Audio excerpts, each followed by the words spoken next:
Hello guys, आज हम आपके सामने साइंस का नया टॉपिक सेल बायोलॉजी लेकर आए हैं।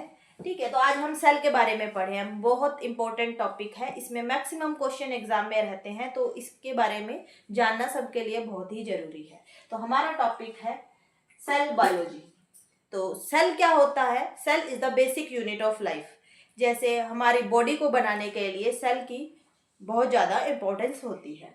स्टडी ऑफ सेल को क्या कहते हैं? साइटोलॉजी कहते हैं। स्टडी ऑफ सेल क्या कहलाता है? साइटोलॉजी कहलाता है। ठीक है, जिसमें हम स्ट्रक्चर ऑफ सेल पढ़ते हैं, स्ट्रक्चर ऑफ सेल पढ़ते हैं, उसको कहते हैं साइटोलॉजी।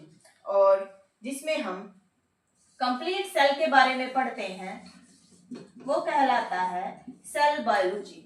ओके, तो ये सब चीजें हो गई इसके बारे में। उसके बाद में हम ये पढ़ेंगे कि सेल जो होता है, सेल के मिलने से टिश्यू बनता है, और टिश्यू के मिलने से ऑर्गन बनता है, और ऑर्गन के बनने से मिलने से ऑर्गन सिस्टम, और ऑर्गन सिस्टम मिलाकर ह्यूमन बॉडी बनती है। तो आप समझ सकते हैं कि सेल की इम्पोर्टेंस क्या है। सेल जो है एक ह्यूमन बॉडी का निर्माण करती है। ठीक है, ओके, तो उसके बाद हम आगे कुछ बेसिक जो चीजें हैं, जो मैक्सिमम क्वेश्चन पूछ लेते हैं एग्जाम में कि लार्जेस्ट सेल कौन सी है, स्मॉलेस्ट सेल कौन सी है, तो वो आपको मैं बताती हूँ। लार्जेस्ट सेल होती है ऑस्ट्रिच का एग। ठीक है, वो सबसे लार्जेस्ट सेल है। उसके बाद है स्मॉलेस्ट सेल होती है माइकोप्लाज्मा और पीपीएलओ। पीपीएलओ होता है प्लूरो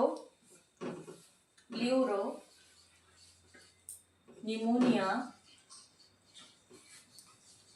लाइक स्ट्रक्चर के ये स्मॉलेस्ट सेल है। उसके बाद होता है कि लॉन्गेस्ट सेल कौन सी है। लॉन्गेस्ट जो लंबी होगी वो होगी न्यूरॉन, या उसे हम कहेंगे नर्व सेल।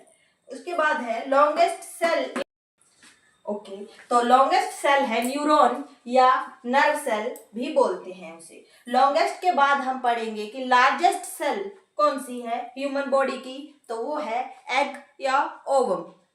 उसके बाद smallest cell in human body वो होती है स्पर्म। अगर ये टॉपिक आपको अच्छा लगा हो तो हमें प्लीज कमेंट करिएगा, और इसके लिए और जानना हो तो हमें ये भी बताइएगा। हम आपके सामने इसकी डिटेल स्टडी लेकर आएंगे। Okay, thank you.